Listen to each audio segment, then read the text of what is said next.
Kolkata night Riders sunrise Hyderabad IPL 2024 প্রথম round শেষে যে দুইটা দল পয়েন্ট টেবিলে প্রথম এবং দ্বিতীয় স্থানে ছিল তারাই কিনা আইপিএল 2024-এর ফাইনালের মুখোমুখি হতে যাচ্ছে। অর্থাৎ কেকেআর ভার্সেস এসআরএইচ। অর্থাৎ কার হাতে উঠবে আইপিএল 2024-এর চ্যাম্পিয়ন শিরোপাটা, প্যাট কামিন্সের হাতে না শ্রেয়স আয়ারের হাতে? এবারের আইপিএলে আমরা দেখেছি খুবই বিধ্বংসী দুইটা দল ব্যাটিং, যাদের ব্যাটিং লাইন আপ খুবই মারাত্মক ব্যাটিং লাইন আপ। যেদিন যে দলটা দাঁড়িয়ে যাচ্ছে সেদিনে 200+ রান কয়েকবারই করে ফেলছে এই সানরাইজ হায়দ্রাবাদ আর কলকাতা নাইট রাইডার্স। তো আজকের এই ম্যাচটা খুবই চমৎকার হতে যাচ্ছে। কি কোন দলকে সাপোর্ট দিচ্ছেন অবশ্যই কমেন্ট বক্সে প্রেডিকশন করে জানাবেন। আজকের এই ম্যাচে শক্তিমত্তার দিক থেকে যদি বলি, অর্থাৎ সানরাইজ হায়দ্রাবাদের যে ব্যাটিং লাইন আপ টপ অর্ডারে অভিষেক শর্মা এবং তেভেজ হেড, এবং পাশাপাশি আছে মিডল অর্ডারে হেনরিক ক্লাসেন, তারা বিধ্বংসী ব্যাট করে থাকে।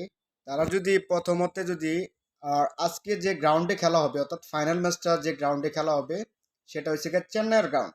নিঃসন্দেহে এই গ্রাউন্ডে টসটা হবে একটা এক্স ফ্যাক্টর, কারণ টসটা খুবই গুরুত্বপূর্ণ। যে টস জিতবে, আমার মতে ব্যক্তি মতামতে বলি যে টস জিতবে সে চাইবে ফার্স্ট টাইম ব্যাটিং করার জন্য। কারণ এখানে যদি ফার্স্ট টাইম ব্যাটিং করে 200 রান যদি করে ফেলতে পারে তাহলে পরবর্তী দলের এটা চেঞ্জ করাটা খুবই গুরুত্বপূর্ণ, কঠিন হয়ে দাঁড়াবে। আর এখানে কিন্তু পেস বোলারদের একটা অ্যাটাকিং একটা রুল করতে হবে, কারণ যে দলের মনে করেন পেস বোলাররা গুরুত্বপূর্ণ ভালো উইকেট তুলে নিতে পারবে সে দলটাই বেশিরভাগ চ্যাম্পিয়ন হওয়ার সম্ভাবনা থাকবে। এখানে বড় বড় ম্যাচের প্লেয়ার দেখা যাচ্ছে যে প্যাট কামিন্স, সে তার দুর্দান্ত লেভেলের সে চমৎকার ক্যাপ্টেন্সি করে যাচ্ছে। অন্যদিকে যে শুরুতে আইপিএল শুরুর দিকে মিচেল স্টার্ক যে কিনা বাজে বল করতেছিল, রান দিতেছিল, ইকোনমি রেট খুব হাই ছিল। লাস্ট ম্যাচটা আমরা যখন দেখলাম যে সানরাইজ হায়দ্রাবাদের বিপক্ষে সে একাই তিনটা উইকেট তুলে নিয়েছে।